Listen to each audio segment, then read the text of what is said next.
Le podcast d'aujourd'hui est fièrement commandité par l'équipe Jordan Lanoux et associé chez IG Gestion de Patrimoine. C'est une équipe de planificateurs financiers super terre-à-terre, dynamiques et passionnés. Disponibles et transparents, leur mission est de vous aider à réellement comprendre le monde dans lequel on vit et qu'on n'a pas pris le temps de nous expliquer. Simplement vous aider à atteindre vos objectifs et vulgariser le jargon des finances pour avoir la tranquillité d'esprit. Que vous ayez des questions sur la fiscalité, l'optimisation de vos revenus, les placements, les assurances pour votre famille ou votre entreprise, les études de vos enfants, l'achat d'une première ou seconde propriété, s'assureront de vous guider vers les priorités d'une période à l'autre. Nous sommes ravis de collaborer avec cette équipe qui partage notre vision d'un avenir financier sécurisé et prospère et qui nous permet de partager notre passion pour le sport. N'hésitez pas à les contacter pour prendre un temps d'arrêt et discuter de votre futur financier. Bienvenue au podcast Le Temps d'arrêt. Bonjour à tous, bienvenue au 100e épisode du podcast Le Temps d'arrêt. Avant de parler de la formule pour aujourd'hui, de ce qu'on a préparé pour vous, j'aimerais dire un merci tout spécial à mes collaborateurs qui ont passé à une ou plusieurs reprises sur le podcast. Je n'aurais pas pu atteindre le chiffre quand même assez important de 100 sans vous. Donc, merci beaucoup de rajouter beaucoup de précision, d'analyse, de crédibilité au podcast. C'est très apprécié. Merci surtout aux auditeurs, ceux qui écoutent de manière occasionnelle, d'autres régulières. Merci surtout à ceux qui manquent pas un épisode. C'est pour vous que je fais ça. Je vous partage ma passion, puis ça me fait vraiment un très, très grand plaisir que vous embarquiez avec moi dans ce beau projet.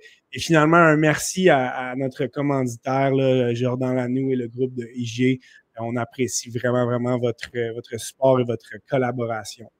Pour ce 100e épisode, on change un petit peu de la formule habituelle. Je voulais faire quelque chose de différent. Ça me fait plaisir à moi aussi.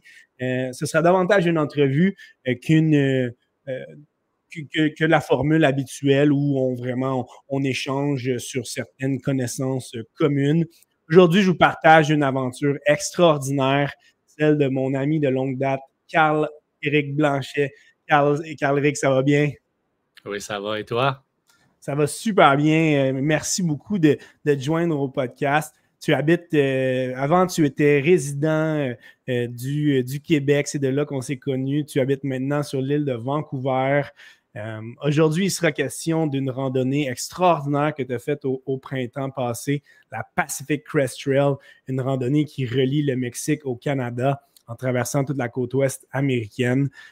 Tu es présentement en train de documenter toute ton expérience. Ça se retrouve sur ta chaîne YouTube.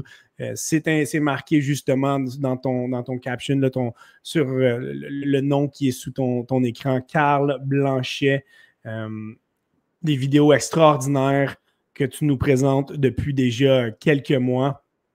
Parle-nous un petit peu de cette publication-là et de toute cette expérience-là de manière globale avant qu'on y rentre en détail, là. Premièrement, je veux te remercier pour m'accueillir sur le temps d'arrêt. Ça fait grand plaisir. Spécial, puis ça me fait honneur de pouvoir célébrer ta 100e épisode. C'est vraiment cool. Donc, je te remercie pour me recevoir. J'apprécie, merci. Partager cette aventure entre nous deux et entre tout le monde d'autre qui écoute. Donc, merci. Ben oui. Aujourd'hui, dans le fond, ce que je veux partager aux gens, c'est pour ceux qui n'étaient pas familiers avec tes vidéos, c'est un petit peu se lancer dans cette aventure-là, là, de nous faire vivre les gens de manière le plus précise possible, tout ce que tu as vécu dans ces quelques mois de randonnée. Et c'est important de mentionner qu'aujourd'hui, on va faire un bon franglais, là. Ça fait longtemps que tu as quitté le Québec, ton français est encore super bon, mais on va vraiment y aller de la manière la plus familière possible pour que la discussion soit le plus fluide. Donc, on va se permettre certaines expressions en anglais, évidemment. Puis, j'aimerais commencer la vidéo, la conversation d'aujourd'hui avec un avant-goût d'un de tes épisodes. On est rendu déjà là, à une vingtaine d'épisodes sur YouTube. J'en ai ciblé un qui montre particulièrement l'essence de ce que tu vis de ce que tu as vécu lors de cette formidable randonnée sur la PCT. Donc, je partage l'épisode 20 de ta page, l'épisode 12, pardon, de ta chaîne YouTube. Et pour les gens qui ont jusqu'à présent été davantage en écoute sur Apple Podcasts ou Spotify, pour l'épisode d'aujourd'hui, je vous conseille de faire la transition sur YouTube. Ça vaut la peine. Il va y avoir des effets visuels à couper le souffle. Donc, on commence ça tout de suite avec justement l'avant-goût d'un épisode que tu as présenté sur ta chaîne. Yes, allons-y. Welcome to the Sierra Nevada mountains. After 25 days on the Pacific Crest Trail, I am finally entering the Sierras. This section is the heart of the trail, where the rugged beauty of the high alpine promises to challenge and inspire me in so many ways. These mountains are legendary, towering granite peaks, pristine alpine lakes, and endless wilderness stretching as far as the eye can see. The Sierra feels like the crown jewel of this entire adventure, and the thought of traveling through such a majestic and wild landscape fills me with excitement. But with that excitement comes a fair share of nervousness. The snow is here now, and with it, a whole new set of challenges. There's so much I don't know about what lies ahead. Will the entire trail be snow-covered? Will the rivers be raging with water? Will snowstorms roll in? How cold will the nights get? And will I be ready for the mountain passes and high elevation that the Sierra is known for? Donc, tous les belles questionnements que tu as présentés dans l'introduction de cette vidéo, ben, tu y réponds durant le cours des différents épisodes et particulièrement, justement, il était question ici de ton parcours dans les Sierra. On en reviendra aussi. J'aimerais commencer la conversation avec une question bien simple. Qu'est-ce qui t'a poussé à vouloir accomplir cette randonnée qui s'étend de 2650 miles ou encore de 4264 km? Pendant que tu y réponds, je vais présenter un petit peu sur l'image la randonnée qui s'étend justement de la frontière du Mexique jusqu'à la frontière canadienne. Donc, 4264 km. Qu'est-ce qui t'a poussé à vouloir accomplir ça? Pour moi, j'ai toujours vraiment été intéressé à la marche, puis le camping, puis toutes ces affaires-là dans la nature. Donc, c'était un peu naturel de vouloir éventuellement me lancer sur cette aventure grandiose qui traverse les États-Unis. Ça faisait au moins 6 à 8 ans que je l'avais en tête, mais je ne me suis jamais vraiment lancé pour y aller. Et l'an passé, j'ai perdu ma tante qui était amateur d'aventure. Et dans ces derniers moments, c'est assuré de vraiment me pousser à poursuivre mes rêves les plus gros que je pouvais m'imaginer. Et ça m'a pris quelques mois pour atterrir sur la Pacific Crest Trail. Mais éventuellement, c'est là où j'ai atterri et ça, c'est l'aventure que je voulais faire en son honneur. J'ai jamais pu pouvoir partager avec elle cette idée, mais c'était vraiment spécial de pouvoir processer son départ sur le long de ce trajet et Est-ce que justement, tu as eu le temps d'y penser beaucoup, est-ce que ce 4264 km, la traversée des États-Unis, tu voulais le faire en pensant à ta tante, mais est-ce que c'est des chiffres qui te faisaient peur? On parle quand même d'un très grand nombre de kilomètres. Est-ce que c'est quelque chose que tu anticipais que tu avais un peu peur de, ou tu vraiment te fais face à ce défi-là, là, les deux, comme vraiment avec le vent dans le dos, puis tu t'es lancé là, vraiment de plein fouet, là? Je vais t'avouer, avant de commencer, j'étais très motivé.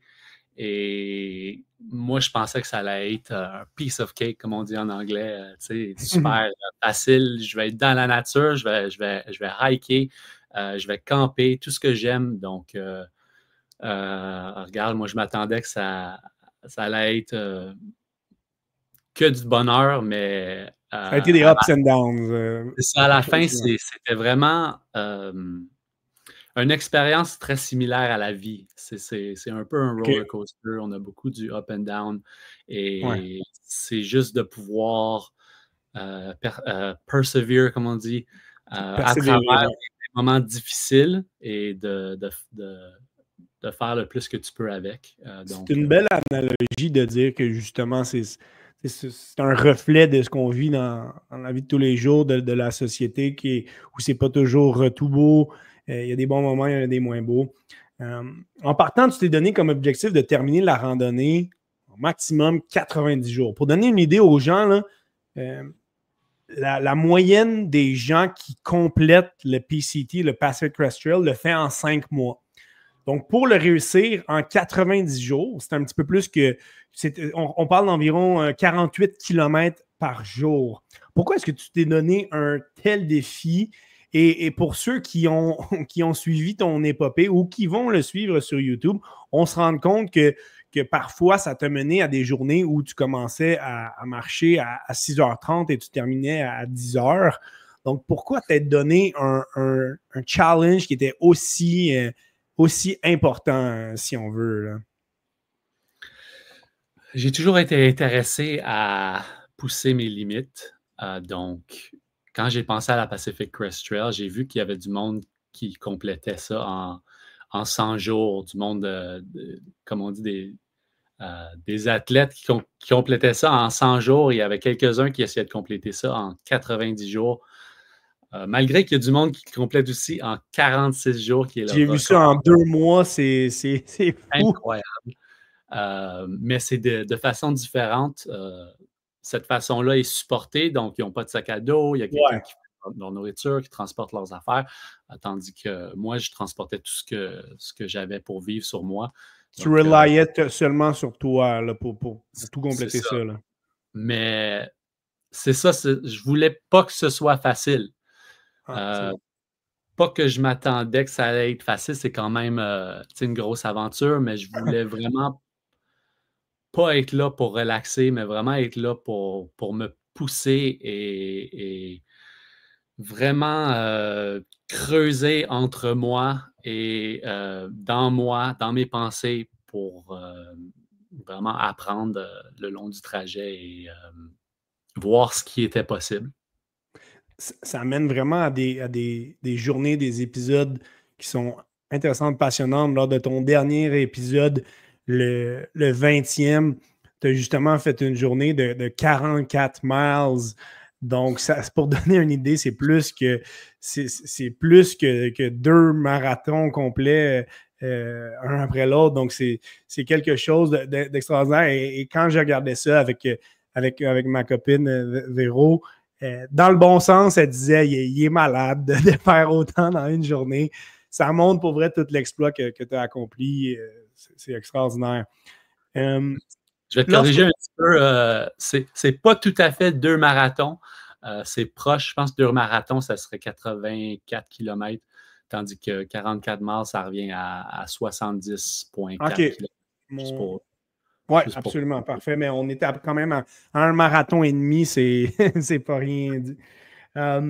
Lorsque tu as commencé tout ça, quel niveau de préparation tu avais là, au niveau de. Tu as parlé un petit peu du nombre de temps que tu y pensais, mais vraiment pour te préparer, combien de temps ça t'a pris? Les matériaux que tu avais besoin, le budget aussi, parce qu'on voit le long de tes épisodes, on voit c'est fait de manière très interactive, c'est très réussi. On voit le nombre d'argent que tu mets depuis ton départ augmenter. Combien de budget tu avais? Pour partir aussi longtemps, là, mais c'est aussi dans les préparatifs de devoir faire face à plusieurs types d'environnements. Tu as été dans le désert de la Californie, tu as été dans les montagnes, dans les montagnes enneigées des Sierra Nevada, tu as été dans les vastes forêts de l'Oregon. Comment c'était de se préparer à tous ces niveaux-là là, pour une aventure aussi formidable? Mais pour ma préparation, j'ai pas décidé que j'allais le faire avant peut-être quelques semaines avant mon départ. Donc, en termes de préparation physique, disons que j'avais seulement quelques semaines pour faire la marche le plus souvent que je pouvais pour réveiller mes jambes, disons.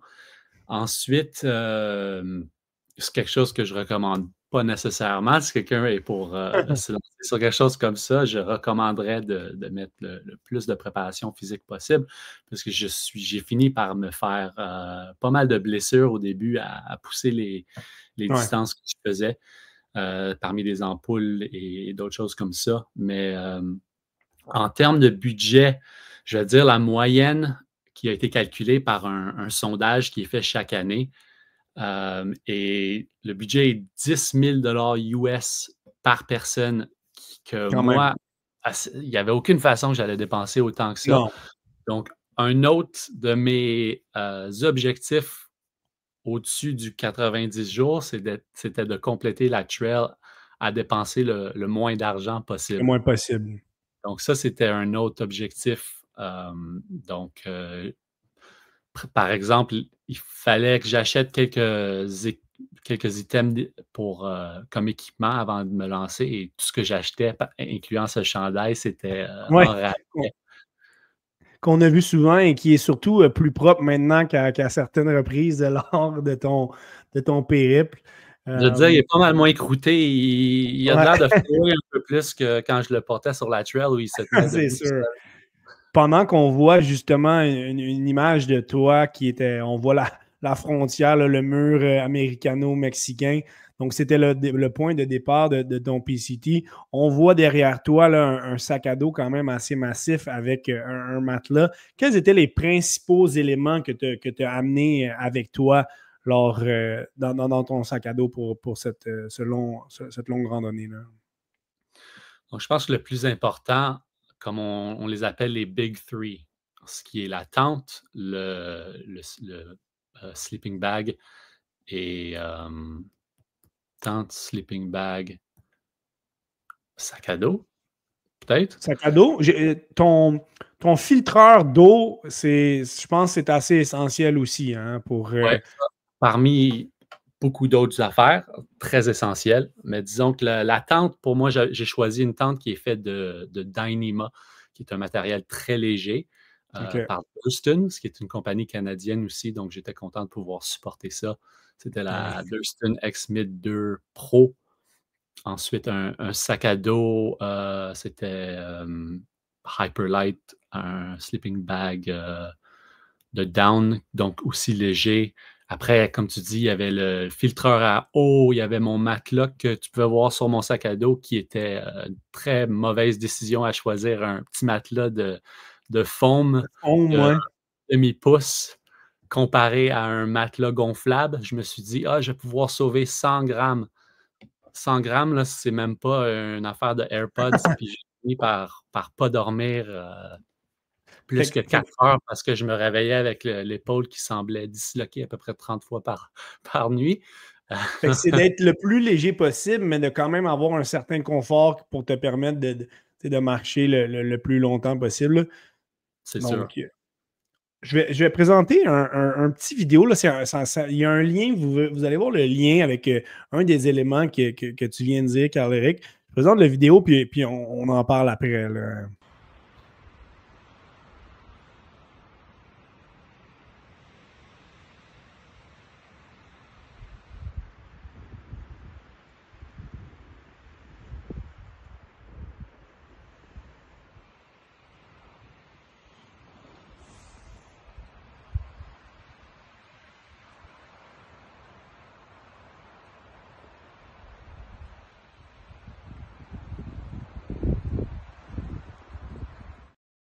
Alors, pour ceux qui sont malheureusement uniquement en audio, c'était un vidéo exclusif sur lequel on a pu mettre la main, sur lequel tu es couché, et puis il y a un animal qui est vraiment là, à 2 pouces de toi, qui est en train de se nourrir au ras le sol. Et à un certain point, il te regarde, un petit cerf, là, donc c'est sûr que ça devait pas. On ne parlait pas d'un ours ici, mais quand même, la proximité rendait la chose intéressante. Et ce que tu étais en train de faire, là, c'était du cowboy camping, qui a beaucoup été question dans tes vidéos. C'est le fait de dormir à la belle étoile, donc sans te servir de ta tente. Et ça a été une question que je me suis longtemps posée lors du visionnement de tes épisodes. Pourquoi est-ce que aussi régulièrement tu faisais du cowboy camping alors que tu avais ta tente. Et ça a probablement mené justement à des moments qui étaient assez inusités, uniques, d'avoir des animaux aussi proches, mais un peu inquiétant aussi d'être un petit peu moins, d'être un petit peu plus à la merci justement de ce genre d'événement-là. Là. Donc pourquoi autant de cowboy camping? Définitivement, le moment qu'on vient de voir sur l'écran, c'était un moment très mémorable sur la trail, puis pas mal spécial, je veux dire. Moi, j'avais jamais fait de cowboy camping avant de me lancer sur la PCT. Et c'est quelque chose que j'avais lu à propos pas mal avant d'y aller. Tout le monde en OK. parle, cowboy camping, surtout dans le désert, majoritairement dans le désert parce qu'il fait chaud, c'est sec, il pleut jamais. Donc, c'est moi la raison pourquoi j'ai vraiment tombé amoureux de ce type de camping, c'est la facilité. C'est de pouvoir, à la fin de la journée, quand tu es complètement épuisé, tu en Non, as c'est vrai. pas mal ras-le-bol, puis tout ce que tu veux faire, c'est te coucher et de manger. La chose la plus facile pour moi, c'était You de just lay down, puis c'est facile. mettre Puis... mon matelas et hop, mon camp était seté. Je me couchais dans mon sleeping bag. That's it, that's all. Je me mettais à manger le plus de nourriture que je pouvais et je pouvais m'étendre pour le reste de la soirée. Il y a Mais eu éventuellement, certains setups que tu as fait qui étaient assez, qui étaient assez réussis. Là. J'en ai un en tête dans lequel tu t'es fait un mur de roche et un petit feu aussi là, entre le mur, donc tu devais rester au chaud. Parfois, ça a été un petit peu moins évident. On pense à un certain soir où tu t'es fait arroser par des sprinklers alors que tu dormais dans une ville avant de regagner la trail. Donc, ça a des points positifs, mais des points négatifs aussi, j'imagine. définitivement, le moment avec les sprinklers, ça en était un qui est pas mal traumatizing, je veux dire. Parce que, regarde, c'est sûr, avant de se lancer dans une autre grosse journée dans les Rocheuses à 12 000 pieds d'altitude, la dernière chose que tu veux, c'est te réveiller complètement mouillé, ce qui était le cas cette nuit-là. Ça a dû Euh, faire quand même une anecdote assez drôle aussi. Là. je veux dire, Euh, c'était bon pour l'histoire, mais c'était ouais, difficile à en réalité, ça doit être moins le fun. Là. Quels c'est sont, ça. je voulais savoir, là, quels sont les sentiments d'entreprendre une telle aventure seule? Lorsqu'on regarde justement toutes tes vidéos, on remarque que tu en es venu à partager les sentiers avec certaines personnes. On pense ici à Sparrow, qui est un Québécois que tu as rencontré au début de ton parcours, à Lost Boy, mais surtout à Mello, avec qui tu as fait une bonne partie des Sierra. Pour ceux qui n'avaient pas compris, non, ce ne sont pas les vrais noms de tous tes partenaires. On en viendra à ton surnom, à toi aussi. Beaucoup de randonneurs se donnent justement des surnoms spéciaux. Donc, voilà un petit peu la signification de ces noms-là. Donc, comment tu as trouvé ça, se déplacer seul par rapport à être avec un partenaire qui pouvait partager justement tes journées avec les ups and downs? Là? Donc, oui, moi, je me suis lancé sur l'aventure seul, mais c'était toujours, j'avais toujours l'espoir de pouvoir rencontrer quelqu'un qui allait bouger à la même vitesse que moi. Parce que c'est sûr que traverser des moments difficiles, c'est toujours plus facile avec d'autres personnes, même si c'est juste un regard que tu peux faire ensemble, puis pouvoir savoir que, ouais, you just went through it together. Ouais. Mais c'est arrivé quand même difficile à pouvoir trouver du monde qui allait de la même vitesse que moi. Mais j'ai été super chanceux. Il y avait le deuxième jour où je suis tombé sur Rich, un homme de 70 ans qui, pendant 3 jours, a fait la même distance que moi, qui était 25 000, 27 000 et 27 000 encore. Donc, des Wow. grosses journées de 40 kilomètres. Donc ça, c'était un moment pas mal spécial. Et ensuite, c'était pas avant le 8e jour que j'ai pu rencontrer par hasard Sparrow, qui est arrivé de nulle part et qui m'a dépassé. Et lui, il était sur un attentat de faire le Calendar Year Triple Crown, qui est la Appalachian Trail, la Continental Divide Trail et la Pacific Crest Trail, qui totale à peu près 7000 miles Wow. en 1 an. C'est fou. Et j'ai fini par le rattraper. Parce que j'ai vu qu'il allait vite, je me suis dit, OK, lui, je ne le perds pas. Et on a fait quelques jours ensemble aussi.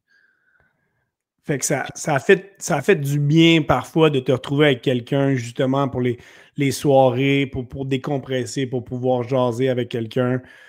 Autant que des fois, par moments, ça a dû être bien d'être seul puis de pouvoir justement penser à diverses choses que parfois le temps pouvait être long en étant par toi-même, mettons. C'est ça, c'est vrai. Je vais me corriger, c'était le 5e jour jusqu'au 8e jour que j'ai passé avec Sparrow. OK. Et après ça, j'ai passé du 8e jour jusqu'au 23e jour seul. Et là, je Quand faisais même, des hein. distances de au moins 50 km par jour. Donc, les journées sont longues et tu n'as pas vraiment de choses pour te distraire. Donc, c'est pas mal d'affaires qui se répètent dans la tête pas mal la Ouais, journée. ça doit, hein. Si tu as une toune là, énervante qui se pogne dans tes pensées, je te dis, tu la gardes pendant une semaine. Puis, elle est là, puis elle t'énerve. Donc, quand j'ai pu rencontrer Mello à Kennedy Meadows le 23e jour, c'était vraiment l'ami que j'avais besoin à ce Je point-là. cherchais, là. Ça, j'étais déjà dans un lot pas mal sévère où je me disais just get to Kennedy Meadows et après considère si tu veux vraiment prendre un break ou pas. Là. Ouais. Donc, pouvoir rencontrer quelqu'un puis avoir cette motivation, quelqu'un à suivre, ça m'a vraiment aidé. Puis on a passé, je pense que c'était 2 semaines ensemble, presque 2 semaines. Donc, ça, c'était vraiment le fun. Avoir un ami, même développer un brotherhood avec Ouais. des comme ça qui ont J'imagine été. que c'est des liens qui doivent rester aussi là, le plus en contact avec ces gens-là par après. Ça reste spécial, là. Définitivement. On a vécu des choses ensemble et Ben oui. on a Je- l'opportunité d'en parler puis vraiment de se rappeler de quelques petites affaires. ouais. Donc, c'est vraiment cool. La photo qu'on voit en ce moment, que vous pouvez retrouver aussi, c'est la photo que sur ta page de Carl Blanchet, là, c'est ta photo de couverture. Ça a été prise par, qui est extraordinaire, là, cette photo-là. Donc, on est une moitié dans un environnement désertique avec les montagnes au loin. Ça a été pris par Spilly Billy. Qui est Spilly Billy? Non, ce n'est pas quelqu'un de connu. C'est normal que les gens ne le connaissent pas, mais c'est quelqu'un qui a marqué particulièrement ton aventure. Là, la première partie de ton aventure, à tout le moins, c'était un Trail Angels. Est-ce que tu peux expliquer un peu aux gens ce qu'étaient les Trails Angels qui ont été si importants à certains moments de ton parcours. Et justement, Spilly Billy était un de ceux-là. La photo que j'ai présentée, c'est lui qui offrait aux randonneurs justement de prendre des photos gratuitement. Donc, parle-nous un petit peu de ce qui étaient les Trails Angels. Donc, les Trail Angels, c'est du monde des bénévoles qui offrent leur temps et leurs ressources pour pouvoir aider les randonneurs le long de la Pacific Crest Trail et autres sentiers aussi. Mais c'est du monde souvent qui ont fait la trail dans le passé ou OK. qui aimeraient faire la trail dans le futur ou qui en rêvent, mais qui peut-être peuvent Qui pas n'osent le pas, ouais. réaliser nécessairement parmi beaucoup de raisons. Donc, ils vivent un peu vicariously Ouais. euh, les aventures des randonneurs en pouvoir leur donner du support. Et ce support vient en toute forme, que ce sera de l'eau, des collations, de la nourriture, des rides de la trail à la ville pour pouvoir faire notre resupply, acheter plus de nourriture. Donc, et justement, en lien avec ça, comment est-ce que les gens dans les petits villages vous percevaient? On ne va pas se mentir, là, vous arriviez, vous étiez probablement pas très au plus propre de votre capacité. J'imagine que les gens sont habitués d'avoir des randonneurs avec leurs gros sacs arriver dans le village. Est-ce que vous étiez pour la plupart du temps bien accueillis et bien perçus, là? très souvent, on était super bien accueillis. Le monde Ouais. était tellement chaud parce que, comme tu dis, ils étaient habitués au monde qui arrivait crotté, fatigué, à avoir la faim la plus grosse que tu peux imaginer, rentrer en ville et regarder pour la place à pizza la plus proche. Mais la majorité des villes, ils étaient hiker-friendly, comme on appelle, OK, ouais. et ils étaient très welcoming. Et puis, c'était vraiment le fun à voir. Il y avait toujours quelqu'un qui te demandait directement. Il savait d'où tu venais, il savait qu'est-ce que tu faisais. Il disait What day are you on? How's it going? The food's that way, toutes ces affaires-là. Donc, Ouais, ça devait rajouter un sentiment un petit peu d'aide et de facilité quand vous en avez besoin, justement, quand ça fait plusieurs jours que tu manges de la nourriture froide, une bonne pizza ou un bon burger, c'est tout ce que vous avez besoin, puis que les gens facilitent justement tout ça, ça rend ça vraiment agréable, j'imagine. définitivement. Il y avait une très grosse communauté qui entourait la trail et c'était vraiment spécial. Je n'avais jamais vu ça autre part. Autant de monde qui s'entraidait pour pouvoir aider d'autres à compléter cette aventure. Non, c'était vraiment Depuis le début de l'épisode, il y a souvent des questions des Sierras. Ben, c'est la chaîne de montagnes des Sierra Nevada, qui est principalement dans le nord-est de la Californie, là, qui est, comme mentionné dans le vidéo présenté tout à l'heure, selon toi, c'est le cœur de la PCT. Pendant que je présente quelques photos que tu nous as envoyées qui sont à couper le souffle, parle-nous un petit peu justement des points de vue là, que tu as eu dans la PCT, pas dans la PCT de la Sierra. Donc, certains des images comme celle-ci, là, parle-nous des points de vue à couper le souffle là, dont tu as été témoin. Là. Celle-ci, par exemple, ça, c'était en Oregon, je pense, juste pour corriger. Dans les Sierras, cette même plane aurait été remplie de neige et tu aurais marché à travers ça avec la neige rendue aux genoux. Comme ici, environ. Exactement. Ça, c'est plutôt les Sierras couverts de neige, mais je te dis, les vues et les vistas étaient incroyables, à couper de souffle chaque coin de tour de la trail. Et on traversait beaucoup de mountain pass. Donc, ça, c'est la chose Comme ici. majoritaire des Sierras, c'était les mountain passes qui, la plupart, étaient entre 10 000 jusqu'à 13 200 pieds d'élévation. Donc, tu te rendais à des endroits vraiment au milieu de nulle part où tu ne voulais pas tomber.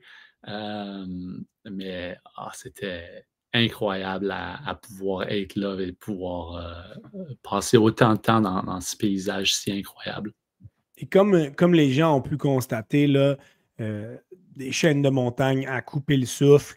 Mais comme tu as mentionné, je pense qu'on peut résumer ton séjour dans les Sierra par le fait que tu as été mouillé. Hein? Mouillé de différentes manières et tu as traversé plusieurs difficultés. Je vais les résumer ainsi. Ce n'était pas toujours possible pour toi de traverser des ruisseaux sur des ponts ou des branches d'arbres. Il fallait parfois traverser des courts ruisseaux, mais parfois, les ruisseaux, ils étaient profonds, il y avait du courant. À une reprise, tu en as eu là, jusqu'à la poitrine. Autant de points d'eau à traverser à cause de la période de l'année, j'imagine, de la fonte des glaces. Est-ce que par après, ça t'a fait te dire que tu aurais peut-être dû repousser de quelques semaines, quelques mois pour être un petit peu plus au cœur de l'été? Parle-nous un petit peu justement de tous ces ruisseaux là, que tu as eu à traverser dans les Sierra. Là. Donc, le Sierra est pas mal fameux pour les river crossings. C'est quelque chose que tu t'attends avant d'y entrer et qui est vraiment parlé à propos parmi les randonneurs et les trail angels, c'est de se préparer pour ce qui arrive. Parce que ça peut être très dangereux ou juste comme ça, tu glisses et tout d'un coup, tu pars dans la rivière, tout ton équipement est mouillé par Et d'autres tu peux, dangers. pour ceux qui n'ont pas regardé les vidéos, tu peux pas enlever tes souliers et tes bas à chaque fois. Il y en a trop, j'imagine. Tu perdrais trop de temps. Donc, On en fallait que tu les traverse traverses en une dizaine souliers, par là. jour des fois, donc enlever ses souliers chaque fois, ça prendrait un extra 15 minutes à chaque reprise et ça te met en danger aussi à traverser des ruisseaux très rocheux au Ouais, fond. nu-pieds, ouais. Si tu glisses et tu peux te couper le pied ou te casser un orteil tellement facilement que ça te repousserait de devoir ressortir de la trail et de ne pas pouvoir compléter ton aventure. Donc, fallait garder ses souliers Ouais. et tu finissais à avoir les pieds mouillés toute la journée pendant la durée des Sierras qui était, je pense, 17 jours pour moi et la neige continuait après ça. Donc, j'ai eu des pieds mouillés pendant au moins 3 semaines de suite. Donc ça, c'était pas facile. Disons que malgré comment tellement beau les Sierras étaient, c'était la section la plus difficile physiquement et mentalement. Mentalement aussi, oui. Donc, les pieds mouillés à cause des ruisseaux, mais aussi tu devais faire face. On a vu là, les montagnes, tu étais dans des altitudes très, très, très hautes. Tu as dû t'as dû faire face à du froid, tu as dû beaucoup marcher dans la neige. Et faut dire que à ce moment-là de l'année, justement, la neige, en après-midi, elle était plus molle que, j'imagine, en plein cœur de l'hiver. Donc, la neige, à cause du soleil qui se réchauffait, on se rapprochait de l'été, la neige fondait un petit peu, on l'a vu avec les courants, mais la neige était surtout molle. Donc, tu renfonçais régulièrement en après-midi. Donc, deux problèmes, le froid et la neige auxquels tu as dû faire face, qui étaient quand même des problèmes importants, là. La neige était mon plus gros némésis sur Twitter, je veux dire. Il y a rien qui m'a Autant atteint, challengé ouais. autant que la neige parce que, en effet, au début, quand j'ai commencé les Sierras, tu avais jusqu'à 10 heures du matin où la neige était encore croûtée, où tu pouvais juste marcher au-dessus.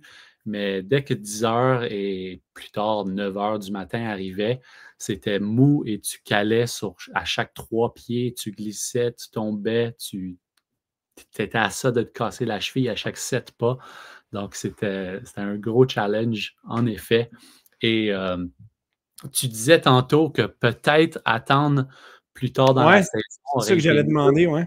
pour pouvoir traverser les rivières, mais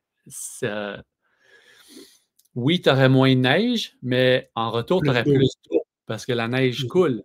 Ouais, Donc, il faut vraiment que tu trouves le sweet spot. Il y a toujours quelque chose qu'il faut que tu deals avec, que ce soit la neige, l'eau ou les feux plutôt plus au nord. Donc, effectivement. si tu commences un mois après la date que moi j'ai commencé, le 27 avril, euh, le monde qui a commencé un mois plus tard ont dû euh, parcourir des détours, mais énormes, euh, Pour souvent éviter des pas feux, à ouais. pied. Ils doivent le faire en voiture, donc il manque des grosses sections de la trail qui vont devoir revenir pour les compléter. OK. Parce que malheureusement, chaque année, l'Oregon et la Washington tombent Washington. en feu de partout. Et même moi, j'ai dû manquer une petite section au nord, malheureusement. Mais Donc, c'est vraiment de trouver le sweet spot. Si tu c'est commences plus ça, tôt, c'est tricky un peu d'avoir.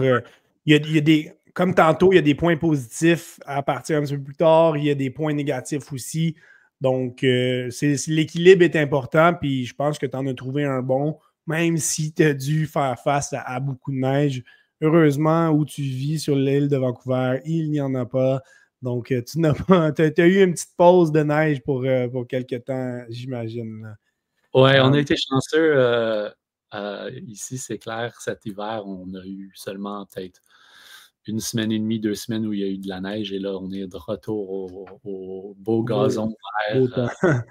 Je suis sorti de la Pacific Crest Trail à détester la neige. Là. J'étais content que je ne retournais pas au Québec et que je savais que l'hiver qui s'en venait après allait être pas mal doux, disons. Je voulais te demander je me suis beaucoup demandé comment tu faisais pour bien gérer ton bien-être dans la nature. Et j'ai placé ça dans 3 différentes catégories, 3 différents problèmes qui ont pu survenir pour toi. Premièrement, problème au niveau psychologique. Donc, de perdre la motivation. Comment est-ce que tu faisais après des journées difficiles? Tu l'as dit, tu as pensé à ta tante aussi beaucoup. On l'a vu dans un épisode qui était un petit peu plus consacré à ça. Mis à part cet élément-là, comment tu faisais pour te dire, je continue au lieu de juste dire, ben, je prends un taxi, je m'en vais à l'aéroport le plus proche, puis je retourne à la maison. Comment tu faisais pour traverser ces barrières-là? Là? Ça, c'est vraiment dur à décrire parce que c'est C'est mental, ouais.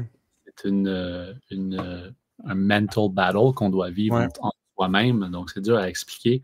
Il n'y a vraiment pas de façon, sauf le commitment de pouvoir te rappeler que, regarde, tu es ici, c'est difficile, tu as mal, tu es fatigué, c'est pas pour toujours. Éventuellement, tu vas te rendre à la fin, tu vas pouvoir te reposer. Donc, peut-être c'était ça. Moi, c'est après un certain montant de kilomètres que j'avais fait, j'ai fait ça. Il n'y a aucune façon dans le monde que je ne vais pas finir ça.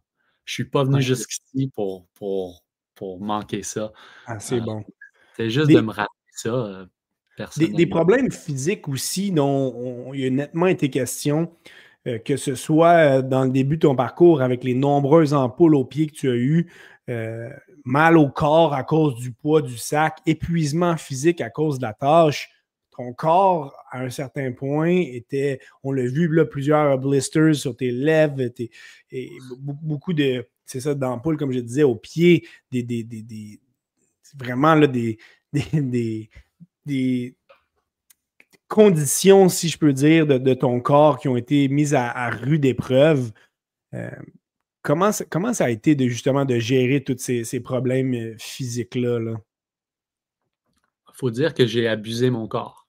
Ouais, c'est ça. Tu Il a l'as super pas. magané. Oh my God. Et au début, moi, mon problème, c'est que j'essayais d'aller vite, direct. Et donc, évidemment, l'idéal, quand tu commences à sentir un point de chaleur sur ton pied où tu sais qu'il va y avoir une ampoule, tu t'arrêtes, tu prends un petit break, tu mets du tape, tu fais de quoi? Moi, je me disais, nope, j'ai encore 15 miles à faire aujourd'hui, 30 OK. km, whatever. J'ai pas le temps. Et donc, je me suis tiré dans le pied à faire ça à la fin. OK. 3e jour, j'avais 4 ampoules. 4e jour, j'en avais 8. 5e jour, j'en avais 12. Mais la beauté de pouvoir rentrer aux Sierras après 3 semaines, c'est que la neige m'a ralenti par force. Et le fait que je passais mes journées avec les pieds dans la neige et les pieds mouillés, ça a un peu donné l'effet de glacer des blessures parce que j'ai aussi commencé à avoir du plantar fasciitis dans mon pied.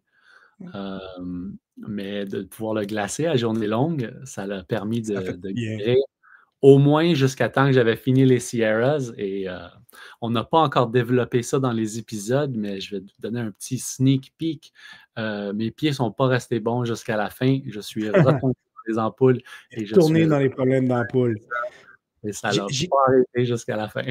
J'imagine aussi que être aussi longtemps, être des mois dans la nature, tu as dû avoir certains problèmes corporels, si on veut, que ce soit parce que tu n'as pas assez dormi, donc des mal de tête, des mal de ventre, peut-être à cause des choses que tu as mangées, des problèmes peut-être gastriques, là, diarrhée ou autre. Est-ce que tu as eu de ce genre de problèmes qui t'ont ralenti? Puis si oui, comment tu as été capable de passer au travers? Là? J'ai définitivement été sleep deprived pendant mon séjour. Ouais. Je pense que je n'ai pas dormi plus que 5 heures par soir. Et Wow. quand je marchais 12 à 15 heures par jour. Disons que ce n'est pas l'idéal. Donc, j'ai passé la bonne majorité le dernier 2 tiers de l'aventure, mais mort, là. Je te dis, j'étais un zombie et je flottais. C'était cruise control, ce qui était vraiment spécial de pouvoir être dans cette situation mentale et c'était constamment un challenge de mettre le pied devant l'autre. Quelque chose que j'adore de pouvoir être dans cette situation où tu es la seule personne qui peut t'aider et de vraiment te pousser. Donc, la fatigue était une grosse affaire. Ensuite, la nourriture que tu manges dans les bois, disons, c'est pas nécessairement la même nourriture qu'on mange de notre frigo. C'est des choses qui ne peuvent pas être réfrigérées. C'est des choses que tu achètes avec une faim de fou. Donc, tu achètes que de la cochonnerie. Quand tu arrives au magasin, là, tu te dis, OK, bonbons, chips, si, c'est des carbohydrates. Ça prend des calories, ouais. Des carbohydrates, c'est des carbohydrates. Donc, oui, en effet, je suis tombé avec la diarrhée, je pense, le 4e jour, et j'ai eu de la diarrhée jusqu'au bout, jusqu'au Canada. Je me suis retiré de t'envoyer des photos des preuves parce que. T'as bien fait. Je t'avoue que j'ai pris des photos des endroits où j'ai fait mes besoins qui étaient pas mal grandioses et fantastiques. C'était messed up, là. Vous aujourd'hui. On est maintenant, comme mentionné, on en est au 20e épisode, à la journée 41. Il va y avoir encore plusieurs épisodes qui vont sortir. Là, des épisodes aux quelques jours. Ça se regarde très bien, là, des épisodes de 15 à 30 minutes généralement. Les prises de vue, la narration, c'est extraordinaire comment c'est. Le montage aussi, tu es très doué, mais lorsqu'on regarde ça, on ne peut pas dire autrement que tu as un talent extraordinaire.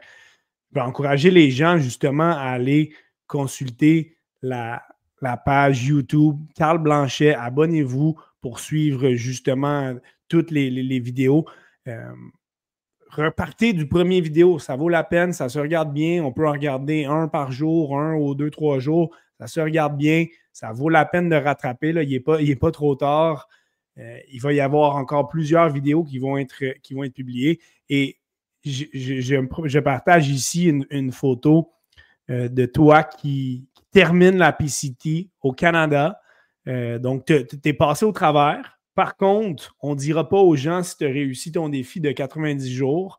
On va laisser les gens suivre justement ton épopée. Grosse différence aussi, la fin de la traversée de la PCT avec le paysage. Tiens, je vais la remettre à nouveau là, au Mexique, alors que c'est désertique.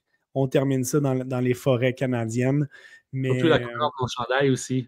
Oui, c'est vrai. Beaucoup plus pâle. Je me suis pas rasé une fois du trail pour pouvoir démontrer le développement physique. Donc, j'encourage les gens justement à s'abonner à ta page Carl Blanchet, mais aussi, pas seulement pour savoir si tu as réussi ton défi 90 jours, qui serait un exploit vraiment là, hors du commun, mais juste pour avoir décroché. Moi, c'est ce que ça me permet de décrocher, de regarder ça pour un 15 minutes dans ma journée. C'est une pause où je suis vraiment là, submergé par la beauté des images et par ta narration hors pair. Donc, ça vaut tellement la peine. C'est vraiment là, à ne pas manquer. Et ça attire l'attention parce que tu as fait une entrevue justement avec la version Colombie-Britannique de Radio-Canada. Donc les gens en parlent. Tu as été interviewé à Radio-Canada. Donc, c'est quand même un exploit de renom. Mais ça montre que ce que tu as fait, c'est vraiment, vraiment spécial. Et de pouvoir partager avec toi ton aventure par tes vidéos, c'est vraiment une réelle chance. Je voulais savoir aussi, en terminant, si tu avais des prochaines aventures du genre et si on va pouvoir avoir justement faire partie de ton aventure à travers des prochains exploits du genre là, dans les courts ou moyens ou long terme même. Je veux te remercier pour les super beaux mots envers mes vidéos. Ça fait plaisir. C'est C'est bien totalement gentil. mérité. Mais comme prochaines aventures, il y a la possibilité que je retourne sur la Pacific Crest Trail cette année. OK, wow. Avec un différent objectif cette fois-ci, de ne pas me pousser comme je me suis fait l'an passé et de vraiment pouvoir en profiter et de ne rien manquer, donc y aller à une vitesse beaucoup moins vite. Mieux le vivre, autrement dit. Mieux le vivre, exactement. Donc, je planifie sûrement de faire ça cette année avec ma partenaire Sophie. Donc, incroyable. J'adorerais pouvoir partager cette aventure avec elle. Donc, à date, il y a des grosses possibilités de retourner sur la trail le 22 mai avec l'objectif de faire une vidéo par jour pendant que la trail se développe. Donc, je vais poster en direct chaque fois que j'ai des connexions Internet. Donc, vous allez pouvoir, si ça vous intéresse, suivre cette aventure en direct avec moi. Donc un petit peu ce qui se passe cette année, ce qui est très excitant. Un petit peu plus tard dans la saison, un petit peu plus longtemps, mais de manière un petit peu plus complète, ça nous donne vraiment l'envie. Donc, on va suivre ça de manière attentive et entre-temps, bien évidemment, on va continuer à suivre tes aventures. Carl-Éric, ce fut un réel plaisir de partager ce 100e épisode-là avec toi. Ça a été, je ne vais pas me répéter, mais c'est extraordinaire ce que tu présentes sur ta page YouTube. Donc, encore une fois, j'encourage tout le monde à aller s'abonner, à suivre cette aventure-là. Et ça fait vraiment, vraiment, vraiment plaisir pour moi de pouvoir partager ton aventure avec les auditeurs du Temps d'arrêt. Ben, merci tellement, Étienne. Merci à vous, tous qui écoutent. Moi, ça m'a fait plaisir de pouvoir être ici et de passer du temps ensemble et de pouvoir en parler. Donc, gros merci à tous et j'espère pouvoir vous voir sur ma chaîne pour continuer l'aventure. Définitivement. Puis, c'est le 100e épisode. Ce n'est pas du tout le dernier. L'aventure continue. On reviendra à un formule un petit peu plus sportive pour les prochaines.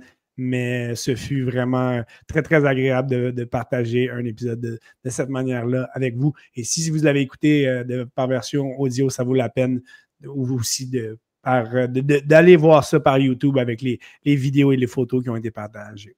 Et je vous dis un gros merci d'avoir été là. Un gros merci encore une fois à mon ami Carl-Éric Blanchet. Puis on se dit là, à un prochain épisode du Temps d'arrêt.